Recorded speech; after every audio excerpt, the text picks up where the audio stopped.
Hello everyone, this is Zukhruf from infosharing360.com।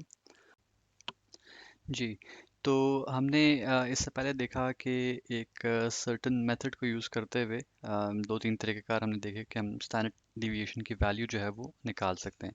अब discuss करते हैं कि स्टैंडर्ड डिवीएशन की वैल्यू हमें बताती क्या है।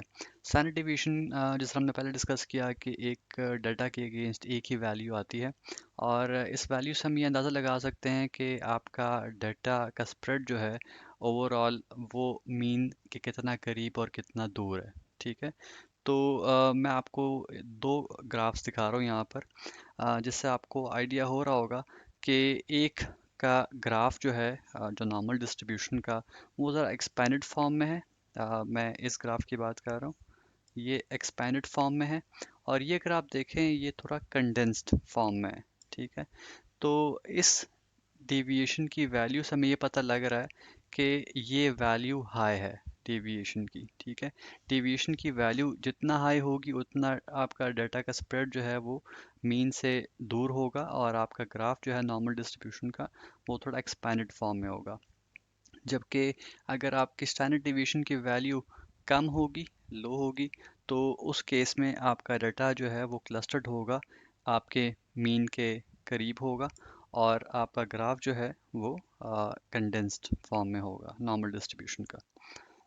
इसके अलावा जो पॉइंट्स मैंने आपको अभी एक्सप्लेन किए हैं स्टैंडर्ड डिवीएशन की वैल्यू के अगेंस्ट, वो मैंने थोड़ा समरी के फॉर्म में भी यहाँ पे लिख दिया है।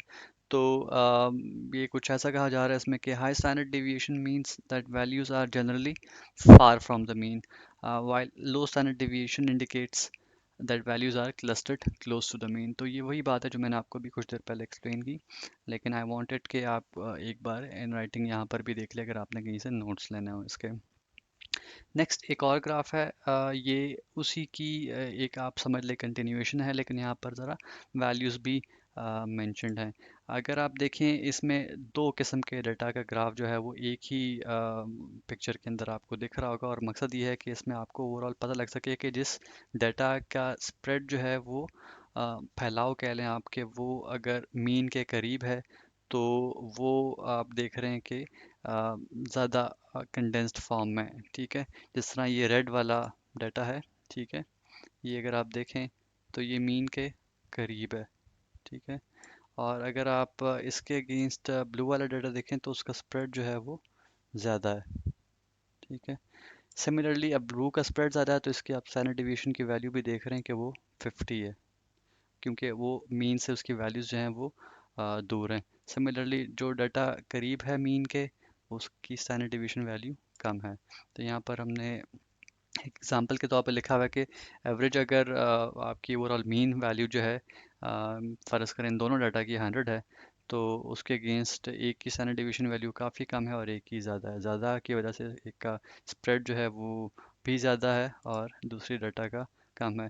इसका मतलब कुछ ऐसे हो सकता है कि फ़र्ज़ करें आपके पास ये डाटा है, तो पहले ब्लू डाटा की बात कर लेते हैं। तो ये अगर मीन है तो प्रॉब्ली ये डाटा जो है ना वो अपने मीन से दूर होगा। ठीक है, ये कुछ इस तरह से इसका स्प्रेड होगा, इसमें हर किस्म की वैल्यू जो है वो आ रही होगी और वो थोड़ी दूर होगी। सिमिलरली अगर बात करते हैं इस रेड डाटा के स्प्रेड की, तो ये ज़्यादा करीब होगा मीन के। ठीक है, इसी वजह से इन तमाम वैल्यूज़ की जो स्टैंडर्ड डेविएशन है वो अगर आप देख रहे हैं तो वो एक ही ज़्यादा है और एक ही कम है। अब हमने ये भी देखा कि स्टैंडर्ड डेविएशन की वैल्यू जो है वो आपको बताती है कि फ़र्ज़ करें ये जो ब्लू डाटा है इसकी आ रही 50, तो ये इसके अगेंस्ट ये तमाम जो डाटा है ब्लू ग्राफ का, ये डाटा हो गया जो मीन के इस तरफ है और ये डाटा हो गया जो मीन के राइट साइड पे है। ठीक है, इन दो डाटा का कंबाइंड जो है वो एक सर्टेन फार्मूला के थ्रू एक एवरेज ली जाती है कि वो मीन से कितना दूर है और उसके अगेंस्ट एक वैल्यू आती है ये 50 की। ठीक है, इसी तरीके से जो रेड स्प्रेड ऑफ डाटा है मीन के लेफ्ट साइड पे और मीन के राइट साइड पे, ठीक है, इसकी भी एक फार्मूला के थ्रू एवरेज ली जाती है और एक वैल्यू आती है और वो वैल्यू जो है वो स्टैंडर्ड डिविएशन कहलाती है। ठीक है, वैल्यू कम होगी तो डाटा मीन के करीब होगा, वैल्यू ज़्यादा होगी तो उतना ही मीन से दूर जाता जाएगा। तो जहन में एक सवाल आ सकता है कि क्या स्टैंडर्ड डिविएशन की वैल्यू ज़ीरो हो सकती है। इस केस में अगर मैं कहूँ कि जिस स्टैंडर्ड डिविएशन की वैल्यू ज़ीरो होगी तो उसका क्या मतलब होगा।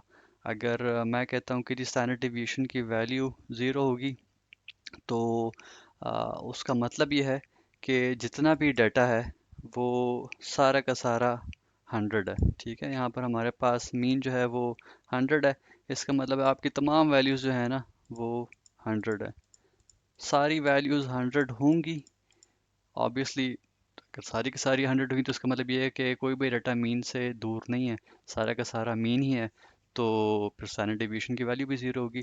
लेकिन अगर ऐसा केस है तो आप ये समझिए कि या तो आपका प्रोसेस का जो डाटा है या रिजल्ट्स हैं वो गलत हैं, ठीक है, या कोई और गलती हो रही है, क्योंकि ऐसा नामुमकिन होता है कि आपकी तमाम वैल्यूज़ जो हैं वो सारी की सारी एक ही तरह की हों।